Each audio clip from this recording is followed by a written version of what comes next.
La Iglesia, Alianza Cristiana y Misionera del INSE, presenta su serie de conferencias titulada El Poder del Perdón. Durante las próximas 4 semanas estaremos disfrutando de conferencias especialmente preparadas desde una perspectiva bíblica para reforzar o construir valores fundamentales para la vida, la fe y la esperanza en Dios. La primera conferencia se titula Jesús, la culpa, el perdón. La segunda conferencia lleva el título Perder para ganar. La tercera reunión tocará el tema El abrazo de Dios. Finalmente, en la 4ª semana, desarrollaremos el tema El fracaso y la restauración.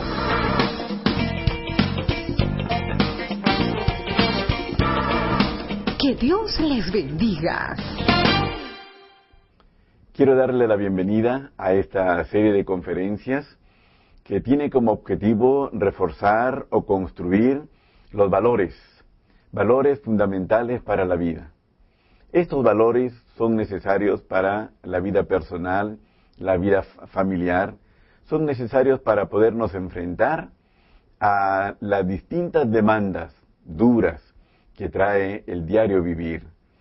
Y por eso quisiéramos animarle a participar en las 4 conferencias que estaremos compartiendo, basadas en la vida de Pedro, el apóstol Pedro, un hombre que tuvo el privilegio de encontrarse con Jesucristo y bajo su guía y dirección, su enseñanza y su poder, ir adelante en la vida y triunfar en la vida, realizarse como un hombre de bien. Así es que deseamos que esta conferencia sea de gran bendición para usted.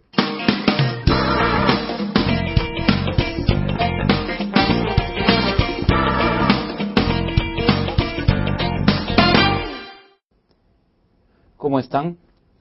Estamos en esta serie que tiene que ver con la experiencia de Pedro junto a Jesús. El día de hoy vamos a hablar tal vez de uno de los relatos más interesantes e imponentes que tuvo Jesús en su experiencia como maestro, como el Señor de la vida de Pedro.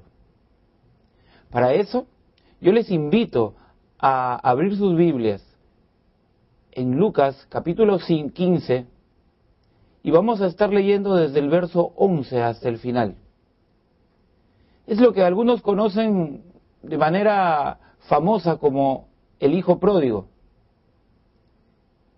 Hoy día descubriremos en realidad lo que hay detrás de todo este relato y más aún, tal vez descubriremos el real sentido y el personaje central e importante de esta parábola.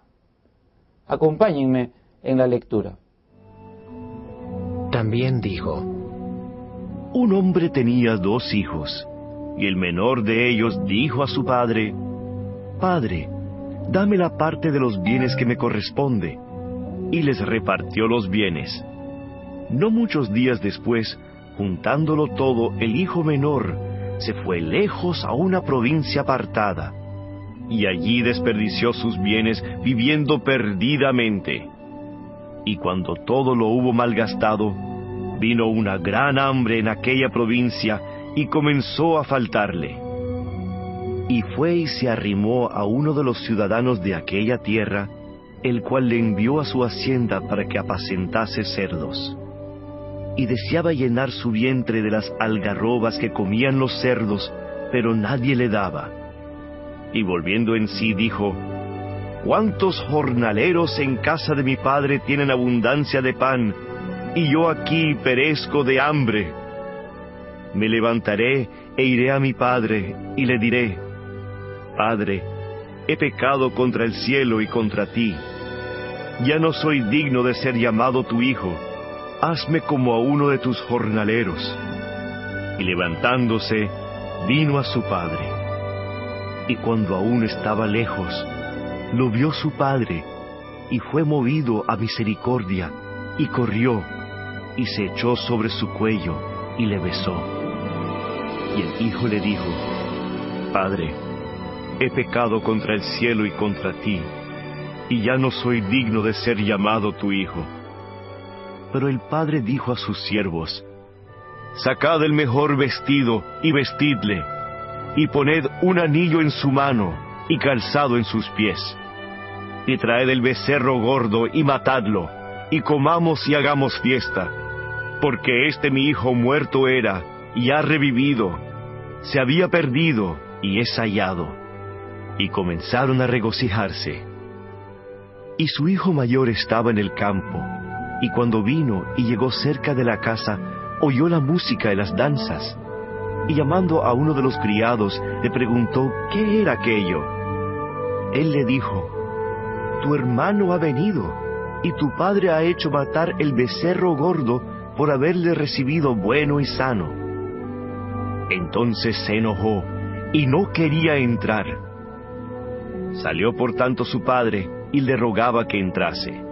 Mas él, respondiendo, dijo al padre: He aquí, tantos años te sirvo, no habiéndote desobedecido jamás, y nunca me has dado ni un cabrito para gozarme con mis amigos.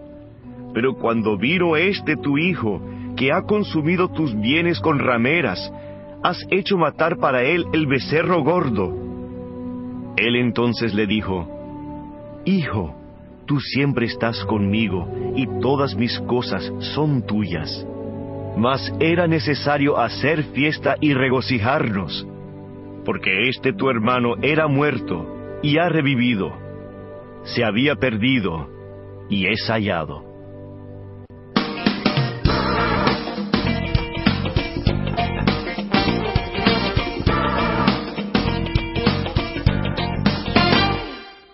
La experiencia de Pedro como oyente de la parábola nos puede traer a la luz una gran cantidad de situaciones y de consideraciones al momento de entender este relato. La acción de Pedro y cómo él anduvo junto a Jesús nos puede dar claridad sobre lo que quiso incluso enseñar Jesús y cómo su enseñanza impactaba en los suyos como en todos los oyentes. Vemos entonces la vivencia de Pedro. Pedro era uno de los principales discípulos de Jesús. Jesús lo había considerado entre aquellos que tenían influencia y determinaban algunas cosas sobre el resto. Así, al final de su ministerio, Jesús le encarga guardar y guiar a su rebaño. Es el primero que predica públicamente acerca del nombre de Jesús. Pero Pedro tenía por lo menos 4 cosas a tener en cuenta. En primer lugar, era impetuoso. Es decir, no medía ni consideraba lo que estaba sucediendo alrededor, sino simplemente hacía. Eso le sirvió para muchas cosas, entre ellas ser un seguidor de Jesús. Cuando su hermano Andrés va, lo busca, él considera que no puede haber o no ha habido un profeta de Nazaret, pero va, dispuesto. Y esto trae lo segundo, la inconsciencia de Pedro. Él muchas veces actuó de manera inconsciente, llevado por el impulso, sin considerar ninguna razón, ni ningún otro sentido a la situación. Esto también hacía que sea totalmente desconsiderado en muchos casos. Recuerdo la vez que Jesús estaba hablando con sus discípulos acerca del sufrimiento que iba a tener y que iba a ser abandonado. Y Pedro inmediatamente, delante de sus compañeros, de manera desconsiderada los menosprecia, diciendo: estos te podrán dejar, pero yo jamás. Fue a la vez un momento preciso para Jesús empezar el quebrantamiento final de Pedro. Y le dice: Pedro, tú me vas a negar por lo menos 3 veces. Y finalmente Pedro tenía una gran característica. En medio de estas debilidades, en medio de este carácter que le lleva a tener esta forma de ser, era un hombre comprometido. Desde el primer momento que empezó a andar con Jesús, jamás él dio atisbos de cobardía, de querer dejar a Jesús o abandonarlo a su suerte. Jamás. Es más, cuando Jesús es capturado, él es el único que tiene una reacción defensiva, violenta. Toma su espada y quiere defender a Jesús. Jesús le prohíbe esa defensa porque era Jesús quien estaba entregando su vida. Permítanme ahora hacer un pequeño relato acerca de Pedro y cómo él enfrentó esta historia.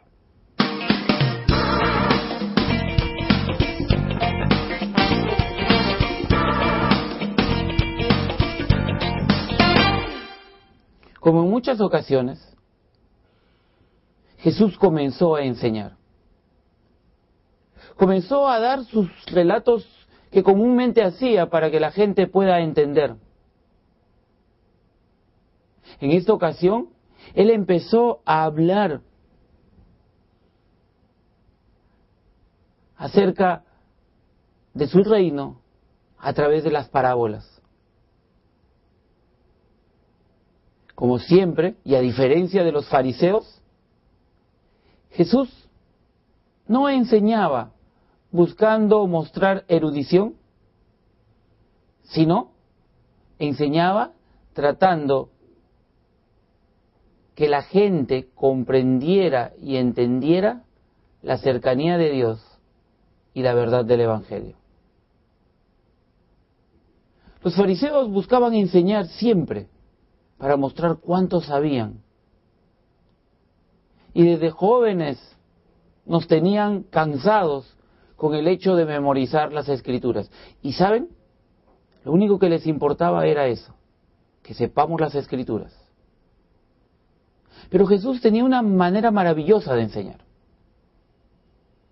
Él nos mostraba que más que memorizar, había que vivir las Escrituras y llevarlas en nuestro diario vivir. Por eso lo maravilloso de las parábolas, lo precioso de ellas, porque nos mostraba la vivencia del Evangelio. Así entonces, ese día Jesús empezó a relatar acerca de la gran importancia que es para Dios y para el reino celestial que un pecador se arrepienta. Por eso empezó relatándonos acerca de el pastor de ovejas. Y cómo el pastor de ovejas un día se da cuenta que había perdido una oveja y deja a buen resguardo a todo el rebaño, 99 nos dice el relato, y va en busca de aquella que se había perdido. Y vuelve con la oveja perdida gozoso y alegre porque la encontró. Luego viene otro relato. Muchos se identificaron cuando habló acerca del pastor de ovejas. Ya que somos una región de ovejeros, entonces muchos entendieron o empezaron a comprender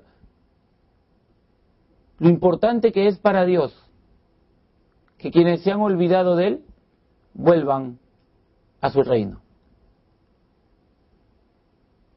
Pero inmediatamente Jesús habló a otro grupo.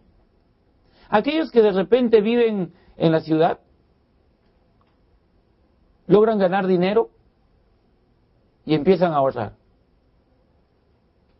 Yo me pregunté, al igual que muchos seguramente, ¿qué haría yo si perdiera mi dinero? Él lo relató con la historia de una mujer que perdió sus ahorros y hizo todo lo posible por encontrar su moneda. Limpió la casa, la arregló por completo hasta que la encontró. Y entonces dice el relato que hizo tremenda fiesta y algarabía porque había encontrado el dinero que había perdido. Inmediatamente Jesús empezó con otro relato, La de un hijo que de manera desmedida y desproporcionada se relaciona con su padre. Y tal vez rompe lazos con él, llevando a una especie de negación de su propia familia. Realmente el relato me cautivó. Y todos los que estábamos alrededor empezamos a involucrarnos emocionalmente con lo que estaba sucediendo. No era un relato más. Yo pensaba que iba a darnos una especie de fábula y con una moraleja, pero el relato me llevó a entender, como siempre lo hacía, más allá de lo que yo creía, pensaba, afectándome en lo más profundo y llegando a pensar de cómo estoy yo delante de Dios y cómo no importa lo que haya vivido o lo que viva, Él está dispuesto a recibirme y a transformar total y plenamente mi vida si yo me dispongo. El contraste final determinó que pise tierra y entienda que la religiosidad no sirve de nada para el reino de Dios. Así como el gozo y la alegría del Padre me dieron una tremenda satisfacción, inmediatamente el contraste con la aparición del Hijo Mayor trajo a mi mente la inmensa necesidad de ser consciente de qué lugar ocupo yo delante de Dios. Vayamos entonces ahora a la historia misma. En esta historia hay 3 personajes. Cada uno, en el lugar que ocupa, complementa la gran enseñanza final que Jesús quiere darnos acerca del reino y del amor de Dios para aquel que se arrepiente. El pródigo. Leamos el versículo 12 juntos. Dice así la palabra de Dios. Y el menor de ellos le dijo a su padre: Padre, dame la parte de los bienes que me corresponden. Entonces el padre les repartió los bienes. Aquí Jesús nos quiere enseñar claramente lo que es el arrepentimiento. Por eso nos lleva a una situación extrema, donde un muchacho se levanta contra el orden y con toda la formación familiar que él había recibido. Pero no contento con esto, este muchacho va a proceder a despilfarrar y a malgastar todo aquello que pidió como herencia adelantada. Es decir, él lo había considerado que había que trabajar, que había que considerar la situación familiar y finalmente el día que su padre muera, él iba a recibir lo que toda la familia había trabajado por años para tener como herencia. ¿A él no le importó esto? ¿Le importó el momento? Y entonces le pide a su padre que le dé en ese momento lo que iba a ser suyo recién el día que su padre muera. Una total desconsideración, una total rebeldía frente a la autoridad y al orden del padre. ¿Y para qué se levanta contra el padre? Para los excesos, el libertinaje, el desorden. Unos días después, el hijo menor juntó todas sus cosas y se fue lejos a una provincia apartada. Y allí dilapidó sus bienes llevando una vida disipada. El comportamiento descarado del hijo es impresionante frente a haber recibido su herencia o parte del patrimonio familiar. Ahora que tenía todos los medios materiales, escapa del cuidado y de la protección familiar. Deja a un lado el orden y la protección para simplemente vivir conforme su pensamiento y conforme sus consideraciones personales. El hecho que él tome sus cosas y se vaya, no solo lo aleja de su casa y de su familia, sino que obviamente nos está mostrando que él está renegando o dejando su herencia cultural y aún su propia fe. Rebelde por completo, renegando de todo lo que aprendió, vio y todo lo que se consideró para aún su propia formación. El hijo solo buscaba en ese momento el placer, y cualquiera que busque lo mismo que este joven, vivir para el placer, se encuentra en la misma situación de este muchacho.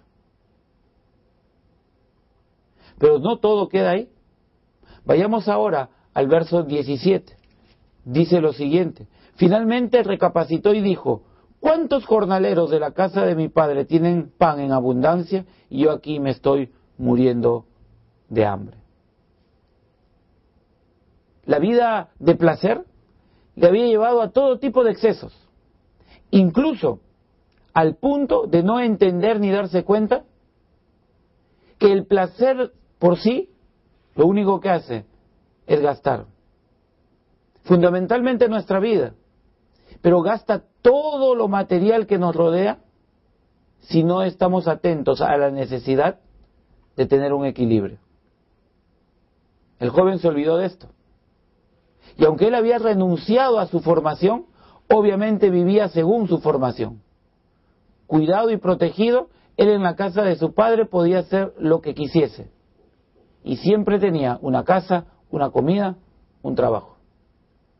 Ya solo y alejado, vivió igual, pero llevado por lo que los placeres demandaban en su vida. Y finalmente queda en la ruina, porque ya no estaba bajo el cuidado y la protección de su padre. Y entonces llega el momento crucial, donde el camino que él había escogido finalmente le muestra que es un camino que le lleva a la ruina y a la muerte. Que lo que él pensaba que era la vida, que era el placer, le había llevado en total desconsideración a un trabajo indigno y a una miserable situación personal. Como hemos leído en el relato al principio, finalmente él trabaja cuidando cerdos, y era tal la situación de él y el hambre que tenía, que él ya no podía esperar a ganar lo que podía ganar con este trabajo, sino que anhelaba comer la mismísima comida que veía a los cerdos tomar. Impresionante, ¿no? Desde el cuidado del hogar hasta la misma miseria e indignidad humana. Todos somos como el pródigo en la medida que busquemos lo que él buscaba, únicamente satisfacer los deseos de su corazón. Entonces el joven toma la decisión de volver. Entiende cuál era su lugar y entiende cuál es el lugar de todo aquel que está al cuidado de su padre, que acepta el orden y la protección de su padre. Y entonces él decide volver. Ya no como un hijo, incluso le dice: padre, yo solo quiero ser un jornalero, un trabajador, porque sabe que aún ellos estaban en mejor situación que lo que su placer, su deseo desordenado a él le había llevado. ¿Había hecho lo que quería? Sí, pero sin ningún resultado para su vida personal, sino solo ruina e indignidad. Y entonces él decide volver a su padre y en humildad ya no pedir ser hijo, sino uno más. Y aquí entonces venimos a ver el segundo personaje, que tal vez es el personaje central de este relato, porque más allá de la incoherencia y rebeldía de este joven, la acción del padre es tremendamente maravillosa. Fíjate la actitud de perdón que tiene el padre. Nos dice el versículo 20: y así se levantó y regresó con su padre. Todavía estaba lejos cuando su padre lo vio y tuvo compasión de él. Corrió entonces, se echó sobre su cuello y lo besó. ¿En qué había estado pensando el padre mientras esperaba que el hijo vuelva. En primer lugar, el relato nos muestra que él tenía claro que su hijo en algún momento iba a volver. Y tenía una actitud de disposición y de anhelo de aquel momento precioso. Así que cuando finalmente divisa en el horizonte al hijo, él va corriendo y es el padre quien toma la iniciativa en realidad de acercarse a él una vez que lo ve. La emoción por ver a su hijo, al cual obviamente él consideraba intacto como hijo delante de él, es tremenda y nos abre el corazón a una esperanza en nuestra vida. El padre jamás se había olvidado de su hijo. El padre jamás lo había considerado fuera de su familia. Para él seguía siendo su hijo, como aquel día que sufrió un dolor en su corazón cuando este muchacho le dijo: dame lo que es mío, porque quiero irme a gastarlo como yo quiero. La destrucción, como fue la destrucción en la vida de este joven, es lo que le queda a aquel que se olvida de su Padre Celestial. El Padre esperaba al Hijo con los brazos abiertos para devolverle su dignidad y reivindicarlo públicamente. El Hijo no hizo nada, fíjate, no hizo absolutamente nada por expiar su pecado. Simplemente apareció delante del Padre y éste lo hizo todo para que él vuelva a ser hijo. Lo mandó bañar, le puso el anillo de nuevo en la mano e hizo un gran banquete porque su hijo ahora estaba nuevamente con él. Pero una segunda característica impresionante del Padre, que es su generosidad. Leamos a partir del verso 22 este relato. Pero el padre le dijo a sus siervos: traigan la mejor ropa y vístanlo, pónganle también un anillo en su mano y calzado en sus pies. Vayan luego a buscar el becerro gordo y mátenlo, y comamos y hagamos fiesta. Porque este hijo estaba muerto y ha revivido, se había perdido y lo hemos hallado. Y comenzaron a regocijarse. Totalmente ajeno a la reputación actual del hijo, el padre toma la decisión de reconocerlo como tal, sin ninguna necesidad de pedir explicaciones o pedir que este muchacho le diga exactamente qué había hecho con la herencia que había recibido. Se deleita, entiende que él está ahí para ser padre, no importa la condición del hijo. Y entonces lo considera el hijo perdido que ha vuelto.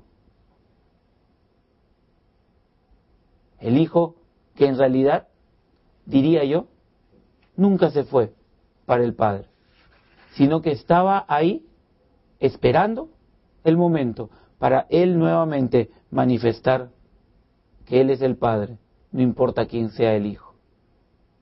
Hubo rebelión, pero el padre recibió al hijo como si nunca se hubiera rebelado.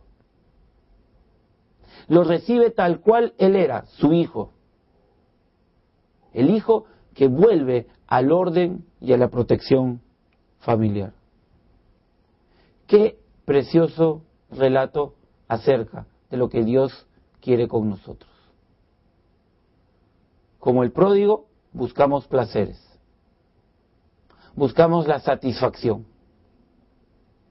que tal vez humanamente hablando no está mal, pero entendemos que ese es el fin de todo: placer, satisfacción, tranquilidad, sensorialidad. Pero tenemos un Padre que está esperando para darnos orden y protección. Pero todo cambia cuando en el versículo 28 aparece el hijo mayor, que se había quedado con el padre, y dice así: cuando el hermano mayor escuchó esto, se enojó tanto que no quería entrar, así que su padre salió a rogarle que entrara. En primer lugar, el hijo mayor nos habla de un corazón resentido. Finalmente, el hijo mayor resulta estar tan perdido y esclavizado como el mismo hijo que se fue y dilapidó su dinero. Si bien él, físicamente hablando, no desperdició lo que el padre tenía, él jamás admitió, ni frente a él, ni frente a los demás, que él tenía en su corazón todo tipo de recelo contra el padre. No es que estaba con el padre porque se identificó con él, porque se deleitaba con él, sino que él estaba con el padre por una cuestión de mezquindad y aún de propia inutilidad para su propia vida. Porque él no participaba en la libertad que le daba el padre. Él no disfrutaba lo que hacía, lo sufría. Por eso se molesta cuando oye lo que se está haciendo, el regocijo y la alegría que el hijo menor había vuelto. Y él entonces se resiente, se molesta. Este muchacho, el hijo mayor, tenía una rebelión siniestra y las acciones que él hace así lo demuestran. Cuando él se niega a entrar, y una vez más, el personaje, sin lugar a dudas, principal de esta parábola, el padre, sale a buscar al hijo. El hijo está con él, nunca se fue, pero no es capaz de disfrutar lo que el padre disfruta y vive. Así que este muchacho en realidad no tiene virtud mejor que el que se fue. Y mira lo que dice el verso 29 acerca del carácter de este muchacho. Pero el hijo mayor le dijo a su padre: aunque llevo tantos años de sirviente y nunca te he desobedecido, tú nunca me has dado siquiera un cabrito para disfrutar con mis amigos. Él era hipócrita. Este muchacho no reflejaba quien verdaderamente era. Tenía formas, vivía con el padre, pero no era capaz de disfrutar la libertad que el padre le había dado, la religiosidad. Hablamos y hablamos, pero no disfrutamos.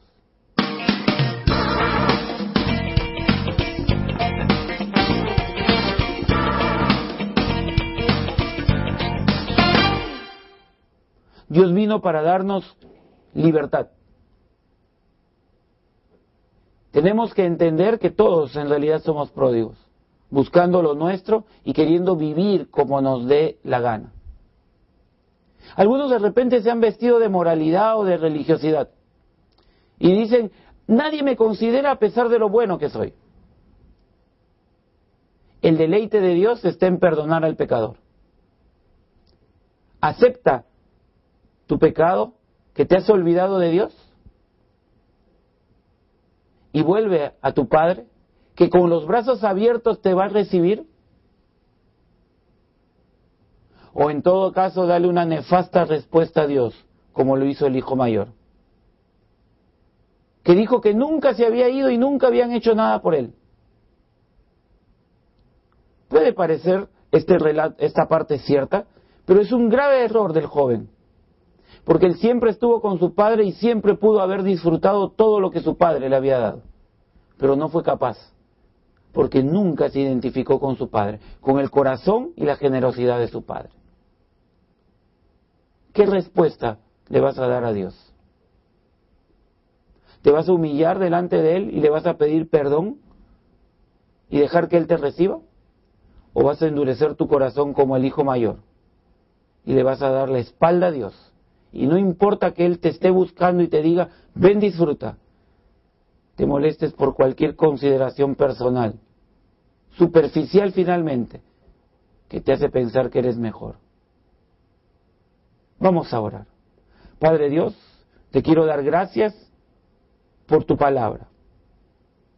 Yo te ruego, Dios, que tú le permitas a quienes nos están oyendo volver al Padre, a ti, oh Dios, como el hijo pródigo, conscientes de su pequeñez, de su limitación, de su miseria, y arrastrados vengan a rogar misericordia de parte de Dios. Si tú en este momento quieres entregarle tu vida a Jesús, yo te invito a que hagas esta oración ahí donde estás. Padre Dios, reconozco mi pecado, reconozco mi rebeldía contra ti, y hoy quiero volver a ti. Te pido perdón por todos mis pecados, por todas mis maldades. Límpiame de todo mal en el nombre de Jesús. Creo en Jesús como mi Señor y mi Salvador de hoy en adelante. Te confío mi vida para que tú me hagas una nueva persona en el poder tuyo. Gracias, Señor, por darme una nueva oportunidad. Ahora dispuesto a obedecerte y a oírte en todo tiempo y en todo lugar. En el nombre de Jesús oramos. Amén. Que Dios les haya hablado y tengan un lindo momento ante Él y todos juntos.